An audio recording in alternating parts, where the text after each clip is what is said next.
Story 1. This may annoy some, but I love cleaning and organizing my apartment. Taking stock of what I have keeps me humble and grateful. Story 2. When my coworkers share their feelings with me, because I'm the only one in the office with active listening skills, it feels like I'm an unpaid therapist. Story 3. Could be described as anything that involves deep reflection, understanding, and processing of thoughts or emotions. Story 4. Volunteering at my local forest preserve involves chopping down invasive buckthorn and honeysuckle with handsaws and burning them in a large pile. Witnessing the small ash and elm trees standing in a clearing, previously choked by bittersweet and overshadowed by honeysuckle, is incredibly rewarding. It provides great exercise, helps fight invasives, and contributes to the health of the local forest and soil, which I find very therapeutic. Story 5. It depends on the type of therapy session. Sometimes, a sensitive subject is brought up, and I feel really embarrassed. I know it is necessary for my treatment journey to discuss these topics, but I am not saying it is pleasant. Other times, it is affirming, and I do not feel ashamed of anything I say during the session. This allows me to talk openly and hopefully address issues that I might not be able to resolve by confiding in someone else. Story 6. Driving my 6-speed sports car around tight, empty roads while playing music from Joji to Slipknot. Story 7. Have people here actually ever been to therapy? It is not relaxing, comfortable, or enjoyable. I would compare it to a rigorous exercise session that you did not want to attend and found quite challenging. Nonetheless, you persevered because you know it is beneficial in the long run. You continue with it regularly, and only after some time do you perhaps begin to notice some positive side effects that indicate it is gradually working. Story 8. The sound of a skateboard grinding along a concrete ledge can be compared to the sound of a rainforest or rushing water. It is a soothing sound that lasts for about 1 to 30 seconds at a time. Story 9. Gardening, reading books, and walking can be enjoyable activities, especially when I'm not struggling to breathe. I also appreciate spending time in isolated natural places while listening to or watching calming videos. Story 10. Riding my bike in the woods with my dog is the only time I feel I can put my phone away for longer than an hour. I love the breeze, the sun, the trees, and the smile on my dog's face. I get lost in the moment. Story 11. It is strange to me that people are naming things that seem pleasant to me. Is that how people generally experience therapy? Or have these individuals never actually had real therapy? Story 12. Talking with people who truly care about my well-being, enjoying an intense workout, relaxing with cannabis, and listening to emotional music. Story 13. Windsurfing. Sometimes it can be so challenging that my mind feels like it stops thinking, concentrating all my efforts on balancing on the board, feeling the wind, and capturing the waves. Then, adrenaline kicks in. Story 14. A weekend of nothing but family. Library trip, dog walk, coffee shop treat, movie afternoon with popcorn, or a long drive listening to music. My daughters won't want morning cuddles and back-to-back Simpsons episodes forever. So I enjoy these quiet moments where we simply exist. It reminds me that I am succeeding in avoiding the hectic lifestyle I grew up with, which my mother deeply regrets. We just relax together, and we've done it for years.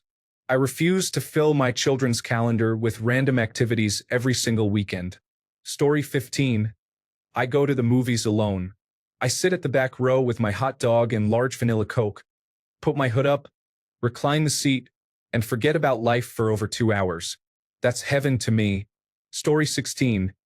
Shockingly for me, I just started going to the gym a couple of months ago. It's my first time ever in a gym at age 38. I always thought I was solely a swimming and yoga enthusiast and would hate it. I began working with a trainer who focuses on teaching mobility workouts for people with chronic joint pain, and now I'm fully invested in the gym with a hydromassage chair addiction. It's the clearest my mind has ever felt, the best I've slept since I was a child, and the best my poor deteriorating joints have felt since I was 20. However, I also enjoy sitting alone on a beach on a cold, windy day, listening to the violently rolling waves while holding a thermos of something hot, like tea or mulled cider with whiskey, refreshes my soul. Story 17. coffee with friends, going to a movie alone while enjoying a large popcorn, and driving out of the city into the countryside with the sunroof open. Story 18. A few things. Riding trains, listening to train sounds, entering a freshly cleaned train car, seeing the R32 and R46 train cars, riding the JFK AirTran, leaning back against the train seat and feeling every rumble and shake reverberate through my body, hearing the train conductor announce an incoming train, sketching the subway map from memory, and sitting on the bench waiting for the next train to arrive.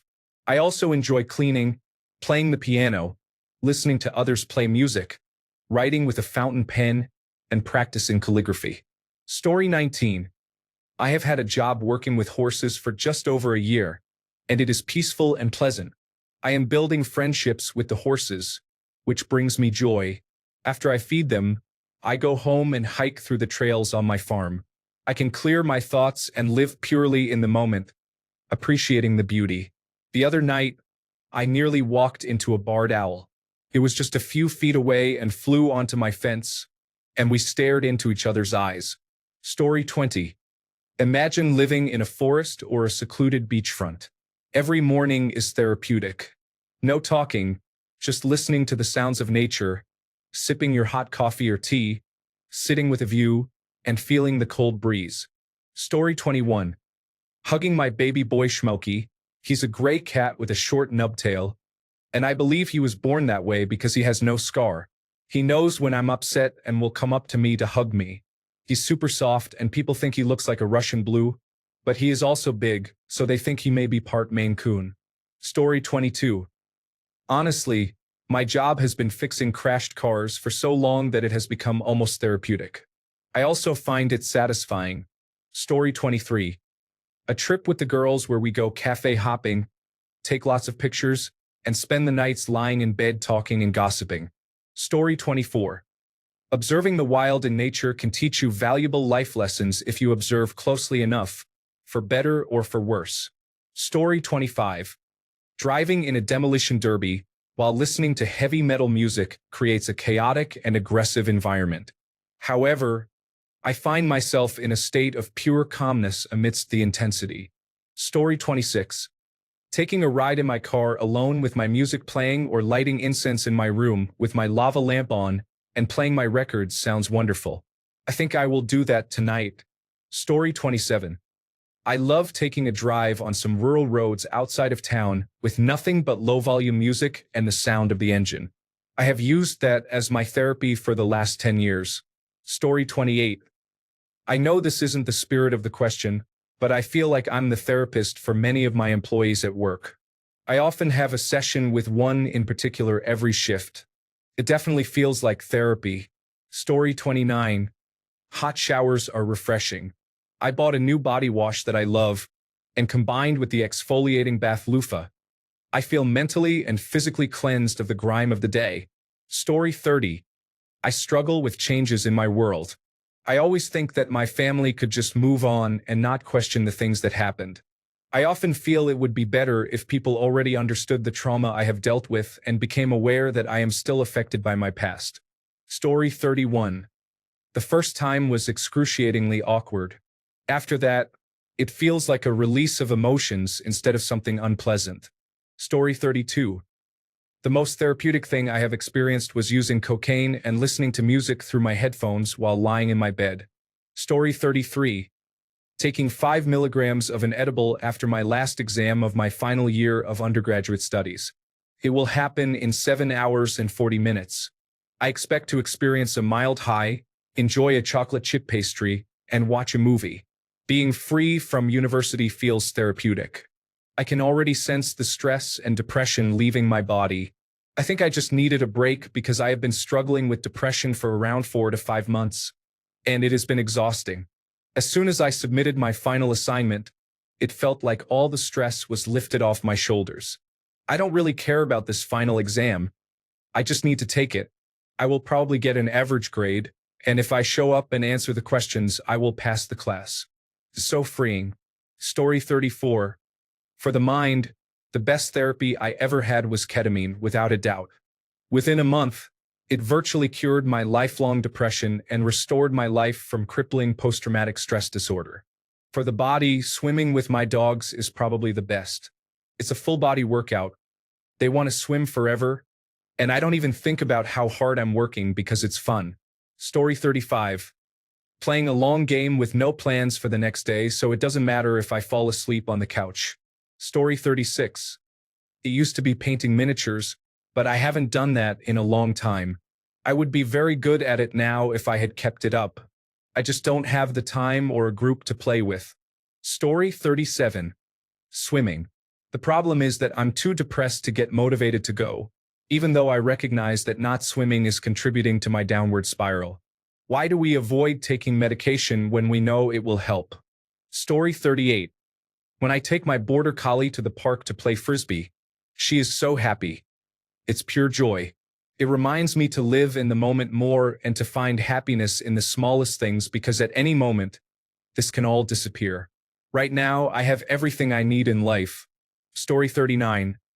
Television shows like Steven Universe and Kipo and The Age of the Wonder Beasts make me emotional because flawed characters strive to be good, kind, and welcoming to one another. Story 40. Scuba diving is my current therapy. I try to do it twice a month. The dive boat costs $200 each time, but it's worth it. I feel calm, cool, recharged, and happy. Story 41. A 2 to 3 hour brisk walk around my town.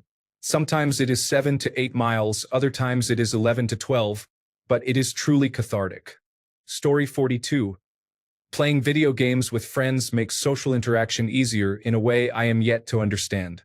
There are many things I can share with my friends that I cannot discuss with licensed professionals. Story 43.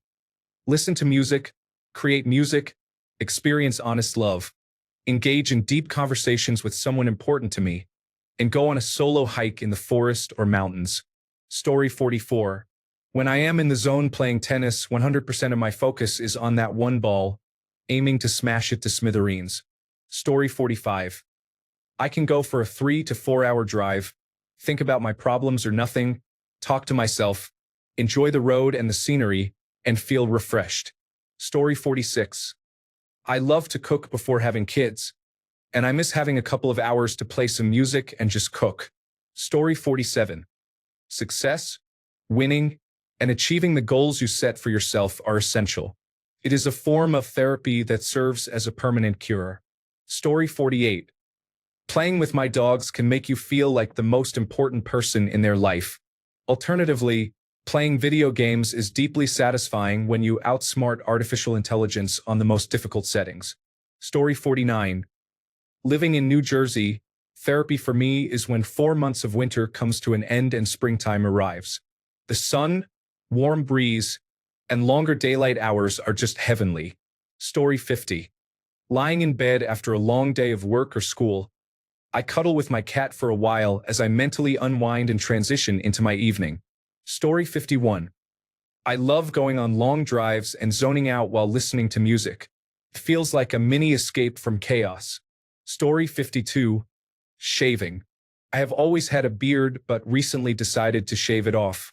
The process of applying shaving cream and slowly shaving my face until it is smooth, then applying balm and finally taking a shower has been incredibly therapeutic. It feels like a self-care ritual. Story 53.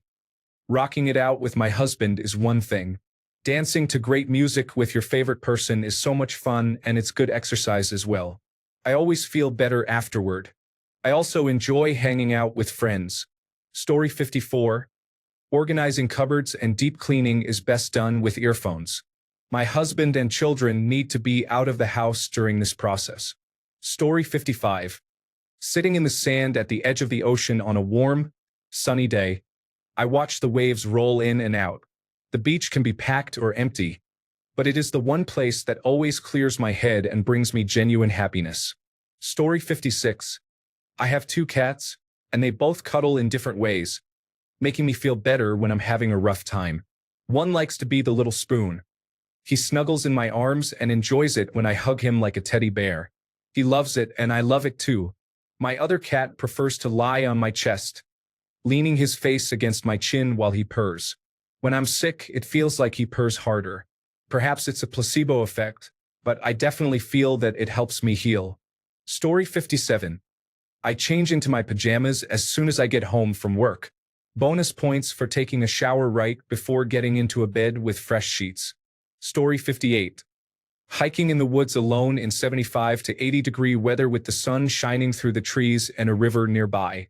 Story 59. Showering. Sitting in my car, listening to music, an audiobook, or a podcast for about an hour. Crying when I'm alone. Sometimes engaging in intimate activities or self-pleasure. Story 60. Therapy is a workout that I dislike starting but eventually get into, and then feel relieved when it's over. Bird watching is also valuable, but most importantly, there is no substitute for actual therapy. Many activities can feel therapeutic, but none replace the benefits of professional therapy. Story 61. Driving alone with music from my teenage years playing loudly, singing along and not caring how I sound. Story 62. Coloring, especially shapes where I just have to think about my next color, is enjoyable. Spending time with animals is also fulfilling. There's a petting farm near me, and they know me by name. Story 63. As a mother, I value having time to myself that doesn't include commuting or working, or the responsibilities of cleaning or cooking. I seek genuine free time, where I'm not procrastinating and can simply relax and do what I want. Story 64. Alcoholics Anonymous meetings can be sad, interesting, hilarious, and often boring, but even then, I walk out feeling better. It's hard to explain or put into words. Exercise is also beneficial, especially swimming. Story 65. Disc golf. If I think about anything other than not hitting a tree or getting the right angle, everything goes wrong. I just focus on what I'm doing, and everything else fades away. Story 66. Live music. There is nothing better for me. Going to see a band I like makes me feel better. It's my absolute favorite thing in the world. Story 67. It is very helpful, and I look forward to it twice a month.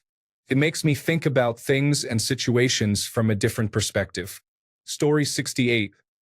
I think I need to rethink therapy because my sessions involve both laughter and tears, and they are exhausting. My therapist challenges me and doesn't validate my feelings. It's nothing like the dopamine hit from a run or painting. Story 69. Therapy. What most people are describing is meditation, not therapy. Therapy works to address your problems, while meditation helps to distract you. Thanks a bunch for sticking around till the end of the video. Remember to subscribe, and until next time, stay awesome and goodbye.